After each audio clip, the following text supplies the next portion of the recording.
Hello everyone, कैसे हैं आप सब। आई होप आप सब बहुत अच्छे होंगे और अच्छे से अपना ख्याल रख रहे होंगे। तो चलिए फिर आज स्टार्ट कर लेते हैं। जॉन मिल्टन को हम पढ़ रहे हैं और जॉन मिल्टन की हमने बायोग्राफी डिस्कस की थी। अगर वो वीडियो देखी है आपने तो बहुत अच्छी बात है, आपको अच्छे से समझ भी आएगा। और अगर नहीं देखे तो डिस्क्रिप्शन में लिंक दिया है, आसानी से आप देख सकते हैं। और आज उनके वर्क के बारे में बात करते हैं, ठीक है। तो चलिए फिर वर्क के बारे में हम डिस्कस कर लेते हैं जॉन मिल्टन के। और ये हमारा जो टारगेट है यूपी टीजीटी और पीजीटी से रिलेटेड है, हम उसी के अकॉर्डिंग हम यहाँ पे उसी को पर्पज़ रखते हुए हम क्या कर रहे हैं, वर्क कर रहे हैं। तो जो भी आज हमारे साथ नए जुड़ रहे हैं वो चैनल को सब्सक्राइब जरूर कर ले ताकि नोटिफिकेशन समय से पहुंच पाए। स्टार्ट कर लेते हैं जॉन मिल्टन की करियर, जो उनके लिटरेरी करियर है उसकी शुरुआत, ठीक है। तो अगर हम बात करें कि उनके जो वर्क हैं उनको 3 पीरियड्स में बांटा गया है, 3 पार्ट में डिवाइड किया गया है। तो अगर 3 पीरियड में उनको बांटा गया है तो पहला अगर हम बात करें फर्स्ट पीरियड जो रहा है उनका, वो 1632 से लेकर 1637 तक जो रहा है उसको फर्स्ट पीरियड के नाम से जाना जाता है, या फिर हम उसे हॉर्सिंग पीरियड भी कहते हैं, ठीक है। तो उसको ये भी कहा जाता है। और सेकंड पीरियड की अगर हम बात करें तो 1640 से लेकर 1660 तक उनका जो पीरियड रहा है वो कंट्रोवर्शियल पैम्पलेट्स एंड सोनेट्स के अकॉर्डिंग रहा है। यानी कि उनके जितने भी आप अगर हम बात करें पैम्पलेट्स आए हैं या फिर सोनेट्स आए हैं वो सब इसी पीरियड में आए हैं, सेकंड पीरियड में, जो कि 1640 से लेकर 1660 तक रहा है आपका। इसी में उनके सारे सोनेट्स और सारे पैम्पलेट्स आपके यहाँ पे उन्होंने मतलब कन्वर्ट किए हैं या रखे हैं। इसके बाद अगर हम बात करें कि जो थर्ड पीरियड है वो क्या है, 1660 से लेकर 1674 तक रहा है, जिसे हम थर्ड पीरियड के नाम से जानते हैं। और ये भी हमें पता है कि इसी समय पर ये ब्लाइंड एंड डेथ का समय भी इनका कहा जाता है। कि अगर बात करें कि इनकी दोनों आंखों की रोशनी जो चली गई थी वो इसी समय पे चली गई थी, ठीक है। तो उनकी डेथ भी से, और इसी पीरियड को highest poetic genius of Milton work कहा गया है, क्योंकि इनके जितने भी मोस्ट इंपोर्टेंट वर्क थे वो इसी समय पर आए थे, ठीक है। इसी समय पर उन्होंने लिखे थे और लिखते लिखते ही मतलब इसके बाद क्या हो गया था कि उनकी आंखों की रोशनी पूरी तरीके से चली गई थी, ठीक। अब इसमें जो मोस्ट इंपोर्टेंट पोइटिक जो आए हैं जीनियस, अगर हम बात करें Paradise Lost, Paradise Regained and Samson Agonistes, तो ये सभी इनके जो मोस्ट इंपोर्टेंट है ये वर्क इसी समय पर आए थे, ठीक है। अब इनके वर्क के बारे में आगे हम बात कर लेते हैं, जो कि अगर मैं बात करूं जो उनकी पोइट्री है, पोइट्री एंड ड्रामा हमने लिखा है, लेकिन अभी हम पोइट्री के बारे में बात कर रहे हैं। तो जो फर्स्ट पोइट्री है यहाँ पे on the morning of Christ nativity, तो ये इनकी फर्स्ट पोइट्री का नाम है, जो कि इन्होंने लिखी थी 1629 में, ठीक है। अगर हम बात करें कि मिल्टन पोएम्स जो है इनकी, ये सेलिब्रेट की थी इन्होंने बर्थ ऑफ क्रिस्ट, यानी कि जो ईसा मसीह के बर्थ को इन्होंने क्या किया था, उसमें उनको सेलिब्रेट किया था, उसी उपलक्ष्य में इन्होंने लिखा था, ठीक है। ही rights it on the morning of Christmas, यानी कि मॉर्निंग ऑफ क्रिसमस, क्रिसमस के सुबह के, यानी कि उसी दिन को इन्होंने सेलिब्रेट किया है, उसके ऊपर इन्होंने लिखा है, ठीक है। 25 दिसंबर 1629 को इन्होंने इसको लिखा है, ठीक है। It is the time when, यहाँ अगर हम बात करें ये है वो समय है जब मिल्टन कितने साल के थे, ओनली 21 ईयर ओल्ड, यानी कि वो केवल 21 साल के थे जब उन्होंने ये फर्स्ट पोएम लिखी थी, ठीक है। इट हैज़ 2 सेक्शन, इसको 2 सेक्शन यानी कि 2 सेक्शन में बांटा गया है इसी पोएम को, जो कि पहला अगर हम बात करें वो क्या है, इंट्रोडक्शन, जो कि जिसमें कि 4 स्टेंजाज है, यहाँ पे 4 स्टेंजाज लिखे गए हैं, जिसमें कि प्रत्येक स्टेंजेस में क्या हो जाएगा, 7 लाइन है, यानी कि 7 लाइन है।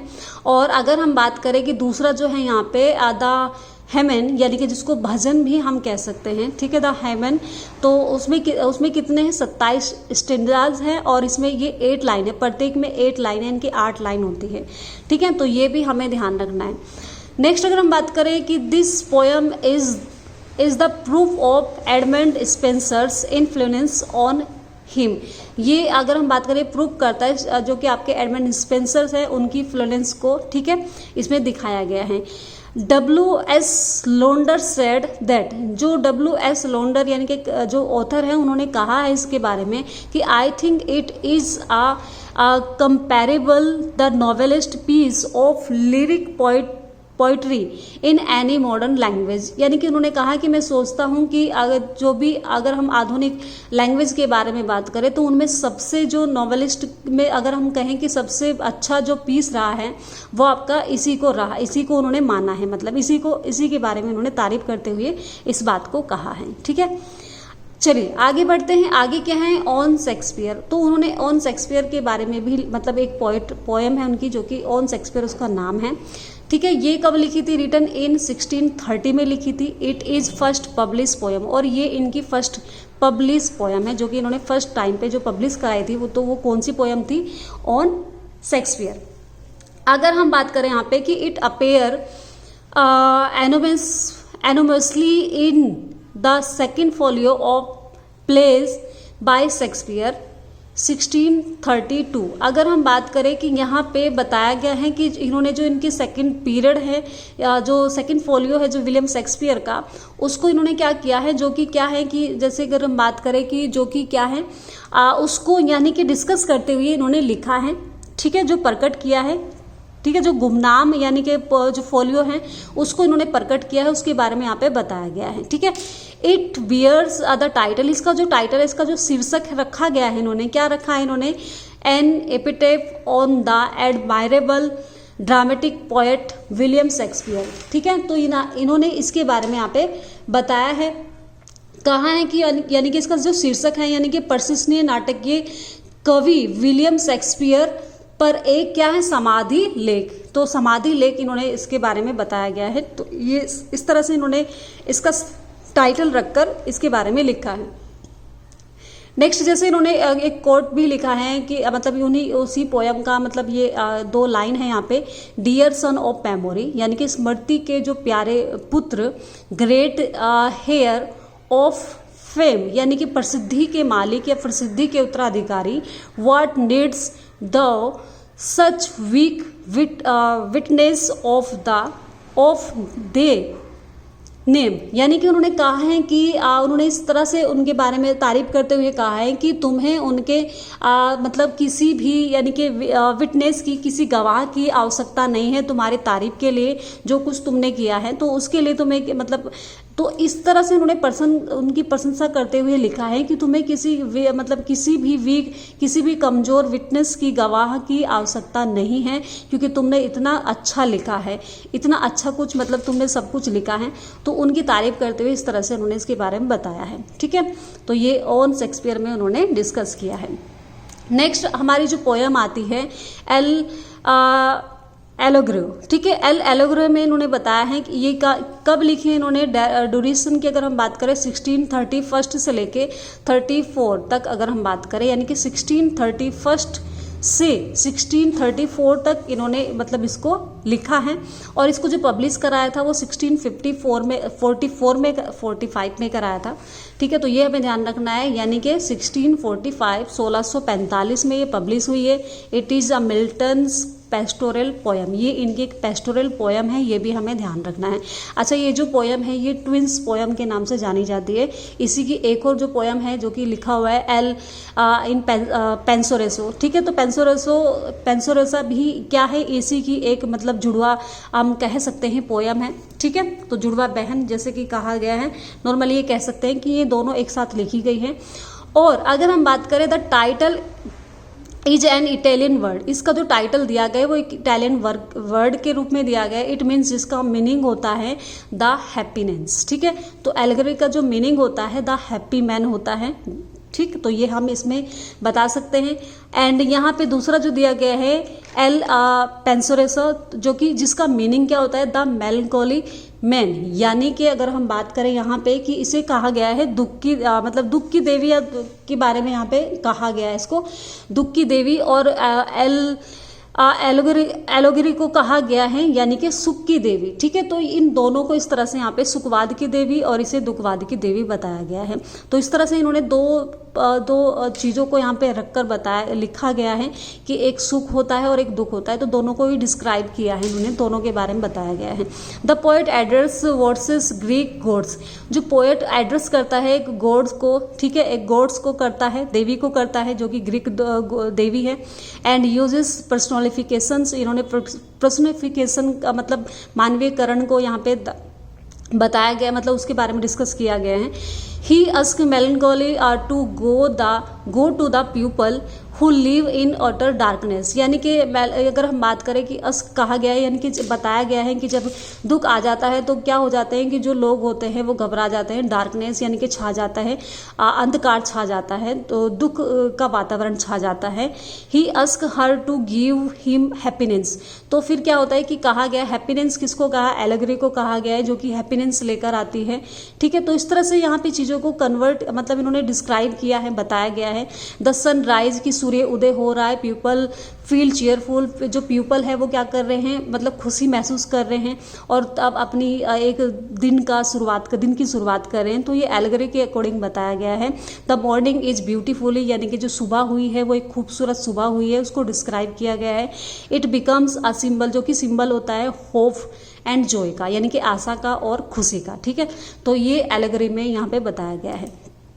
नेक्स्ट अगर हम यहाँ पे एल पेंसोरेसो के बारे में बात करें तो रिटर्न ड्यूरिंग, जो ये भी उसी समय पे लिखी गई है, यानी कि 1631 से लेके 1634 में लिखी गई है। और इसको जो पब्लिश करा है, यानी कि क्योंकि दोनों ही एक साथ पब्लिश हुई है, तो ये 45 में पब्लिश हुई है। और ये भी एक पेस्टोरल पोयम है। The title of Italian word, ये भी इटालियन वर्ड में इसका टाइटल रखा गया है। इसका मीनिंग क्या होता है, द मेलनकॉली मैन। ठीक है, इस तरह से हम बता सकते हैं। यानी कि यहाँ पे क्या हो जाएगा कि दुख, मतलब दुख की देवी या दुख के बारे में यहाँ पे बताया गया है। ठीक है, नेक्स्ट अगर हम बात करें कि this poem is a companion piece, जैसे बताया कि ये इसी का पीस है, किसका, एल्गरी का। ठीक है, जो कि हैप्पी मैन इसका टाइटल है। It is a vision of poetic melancholy, जो कि पोइटिक मेलनकोली को दर्शाता है, दुख को दर्शाता है यहाँ पे, कि एक मतलब एक ट्रेजिडी को दर्शाता है, दुखवाद को दर्शाता है, जिसमें कि उनके जितने भी ट्रेजिडी है या कुछ भी इस तरह से दुख होते हैं, या कहें उनकी जो इलेजी है वो सब इसी में बताया गया है, इसी में मतलब इसी में आती है इनकी।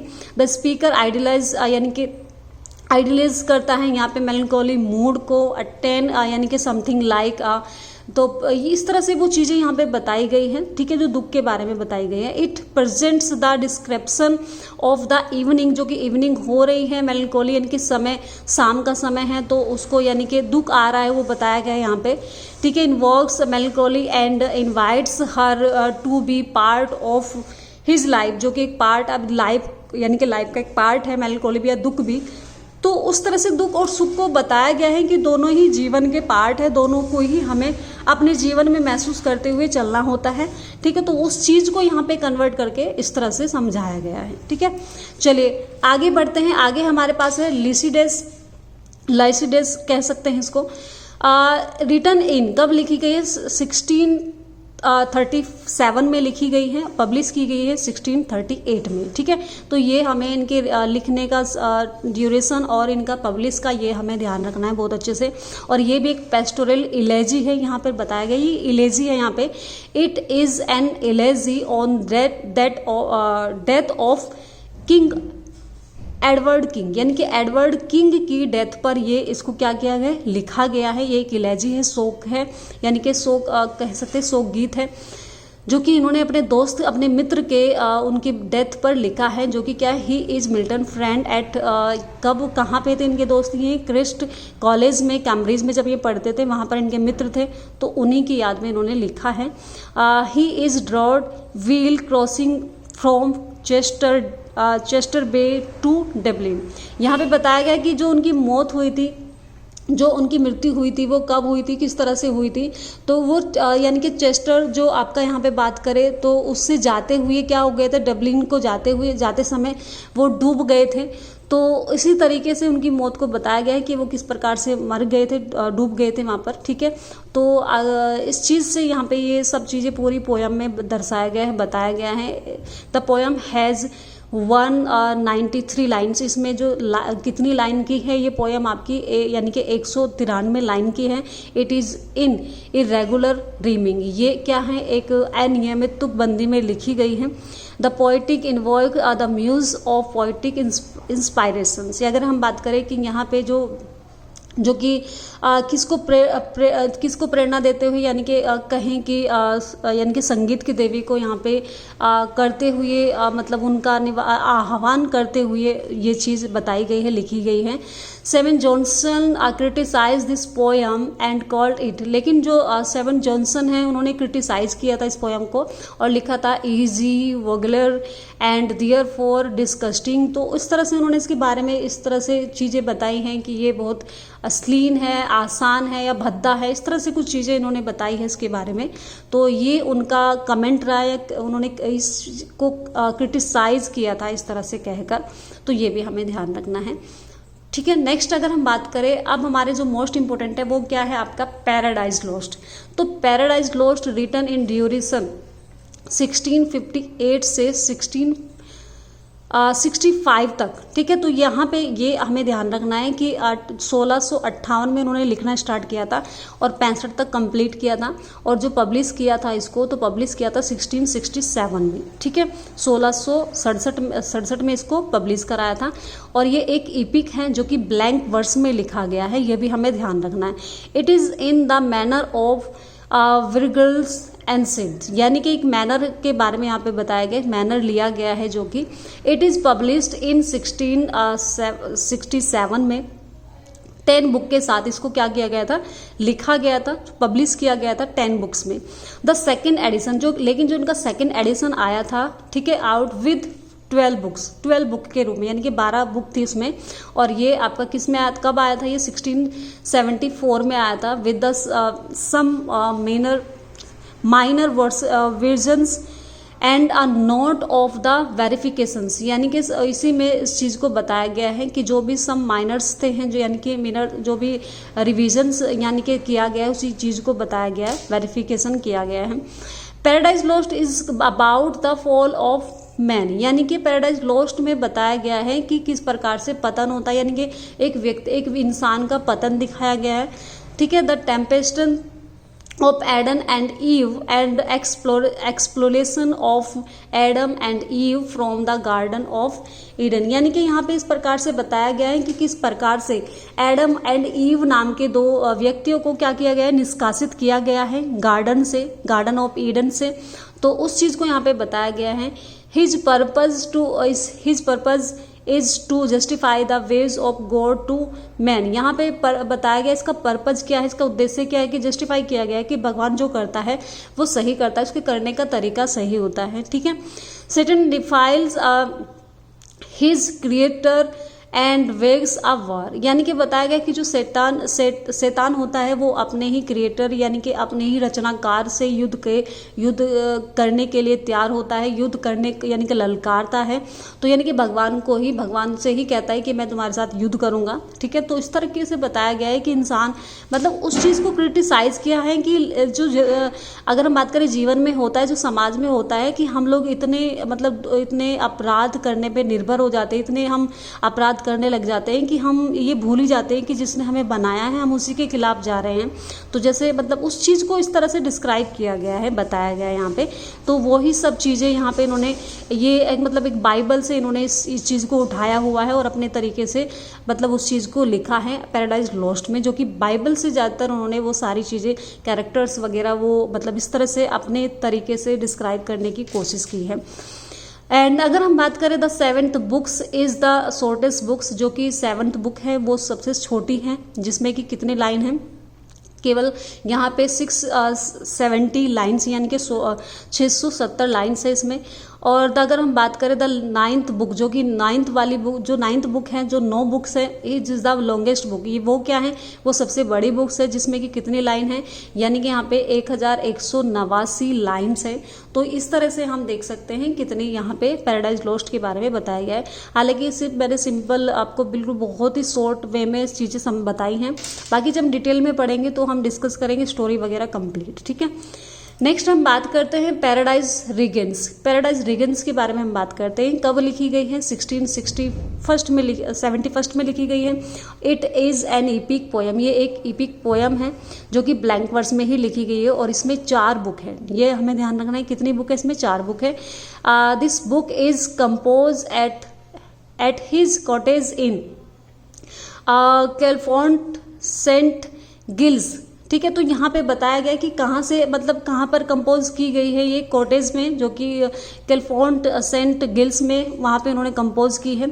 इन बैंकिम शेयर में यहाँ पे अगर हम बात करें एक स्थान है जहाँ मतलब उस जगह पे इन्होंने इसको कंपोज की है। He compose it is at advice, किसकी एडवाइस पे, अपने एक फ्रेंड के जो कि क्या है डॉक्टर थॉमस इलवुड है, उनकी एडवाइस पर इन्होंने क्या किया था, उसको वहाँ पर कंपोज किया था। इट हैज़ यानी कि 2065 लाइन्स है इसमें, 2065 लाइन है इसमें व्हील, जबकि पैराडाइज लॉस्ट में जो कंटेंट है अगर हम बात करें उसमें कितनी लाइन है, उसमें 10,565 लाइन है। तो ये अंतर भी हमें ध्यान रखना है। इसमें कितनी है 2065, पैराडाइज लॉस्ट पे कंप्लीट अगर बताया गया है वहाँ पे तो 10,565 लाइन्स है। मिल्टन एम्प्लॉयज, मिल्टन जो अगर हम बात करें उसमें वर्क करते हैं प्लेन स्टाइल में करते हैं, सिंपल शैली में उसका प्रयोग करते हैं। He uses similes to the minimum सबसे यानी कि कम से कम उपमाओं का प्रयोग करते हैं वो। He uses a simple Sintex, वो सिंपल सिनेटेक्स में लिखते हैं। फॉर नॉर्थ ईयर अगर हम बात करें उनके मतलब उनके लिए, ठीक है, फॉर मतलब ये उस तरीके से बताया गया है पैराडाइज रीगन, ठीक है। हिज प्रैक्टिकली सू जीनियर्स, ठीक है। तो मतलब ये एक मतलब उस तरीके से बताया गया है कि उस लैंग्वेज में बताया गया है कि सू इज अ जीनर्स में बताया गया है। इट इज अ सिक्वल, ये एक सिक्वल है किसका, पैराडाइज लॉस्ट का। इन इट सो, जो कि शो करता है the debates between Christ and Satan, यानी कि अगर हम बात करें कि भगवान और इस शैतान के बीच में जो भी बहस हो रही है उसको डिस्क्राइब करता है, उसको दिखाता है, वहाँ पे दिखाया गया है। सैटन ट्राइज टू टेम्स, यानी कि शैतान क्या करता है, उसको ट्राई करता है, यानी कि मतलब उनके साथ बहस करने का, उनको हराने का मतलब प्रयास करता है। जबकि क्या होता है क्रिस्ट, बट वो जो शैतान होता है वो क्या हो जाता है, वो फेल हो जाता है या उसका खुद पतन हो जाता है। क्योंकि जाहिर सी बात है कि अगर हम भगवान के साथ लड़ रहे हैं तो किसका पतन होगा, हमारा ही होगा, क्योंकि ये हमारी गलती होगी, जो कि मूर्खता है कि हम उस तरह से हम उसको भूल ही गए हैं कि हम क्या हैं, हमारी औकात क्या है। तो उस चीज़ को इस तरह से बताया गया, डिस्क्राइब किया गया है। तो यही सब चीज़ें यहाँ पे दी गई हैं। तो आई होप आपने बहुत अच्छे से समझा होगा। पैराडाइज रीगन तक आज हमने डिस्कस किया है। अब जो बाकी चीज़ें रह गई उनकी जो भी उनके वर्क रह गए हैं वो नेक्स्ट वीडियो में मैं ज़रूर लाऊंगी आपको। और चलिए फिर मिलते हैं नेक्स्ट वीडियो में। Thanks for watching.